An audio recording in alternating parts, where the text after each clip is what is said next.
प्रिय भक्तजनों, रिलीजियस दुनिया चैनल पर आप सभी का स्वागत है। भक्तजनों, हिंदू पंचांग के अनुसार प्रत्येक वर्ष श्रावण माह के शुक्ल पक्ष की पंचमी तिथि को नाग पंचमी का पर्व मनाया जाता है। नाग पंचमी का ये पावन पर्व नाग देवता को समर्पित है। इस दिन नाग देवता की प्रतिमा या मूर्ति का दूध से जल अभिषेक किया जाता है और विधि विधान से पूजा की जाती है।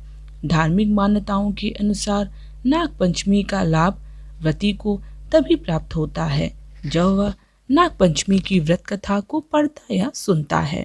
नाग पंचमी की व्रत कथा इस प्रकार है। एक बार किसी गांव में एक किसान रहता था। किसान के एक बेटी और दो बेटे थे। किसान बहुत मेहनती था। अपने परिवार को पालन पोषण के लिए वो खुद हल चलाता था। एक दिन हल जोतते हुए किसान ने गलती से एक नागिन के अंडों को कुचल दिया और सभी अंडे नष्ट हो गए। नागिन खेत में नहीं थी। जब वह लौटी तो बहुत गुस्सा हुई और उसने बदला लेने की ठान ली। नागिन ने कुछ ही समय बाद किसान के बेटों को डस लिया, जिससे दोनों की मौत हो गई। नागिन किसान की बेटी को भी डसना चाहती थी, लेकिन वो घर पर नहीं थी। अगले दिन नागिन फिर किसान के घर आई तो देखकर बहुत हैरान हुई, क्योंकि किसान की बेटी ने नागिन के सामने एक कटोरी में दूध रख दिया और नागिन से माफ़ी मांगने लगी।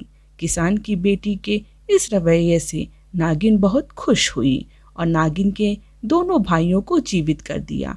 यह घटना श्रावण शुक्ल की पंचमी को हुई थी। यही कारण है कि इस दिन नागों की पूजा की जाती है। एक दूसरी कथा के मुताबिक एक राजा की रानी गर्भवती थी। उसने राजा से जंगल से फल लाने की इच्छा व्यक्त की। राजा वन से करेली तोड़ने लगा।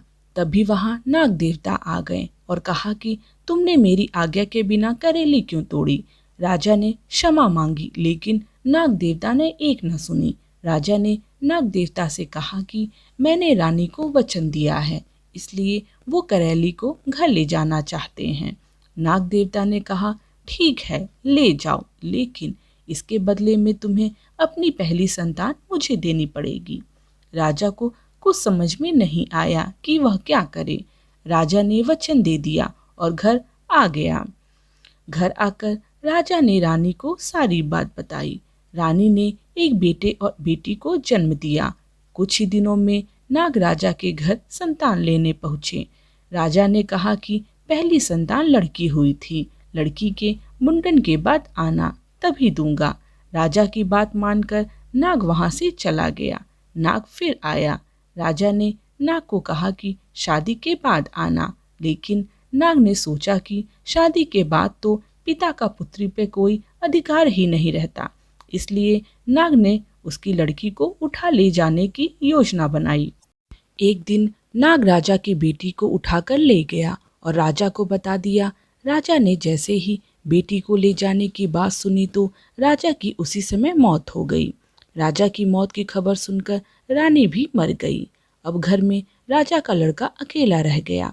राजा के बेटे को उसके रिश्तेदारों ने लूट लिया और भिखारी बना दिया। राजा का बेटा भीख मांगने लगा। एक दिन भीख मांगते हुए राजा का लड़का नाग के घर पहुंचा तो उसकी बहन ने उसे पहचान लिया और फिर दोनों भाई बहन प्रेम पूर्वक रहने लगे। तभी से यह त्योहार मनाया जाता है। प्रिय भक्तजनों, आशा करती हूँ कि मेरे द्वारा सुनाई गई कथा आप लोगों को पसंद आई होगी।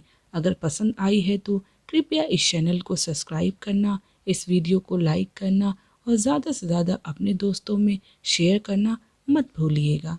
धन्यवाद।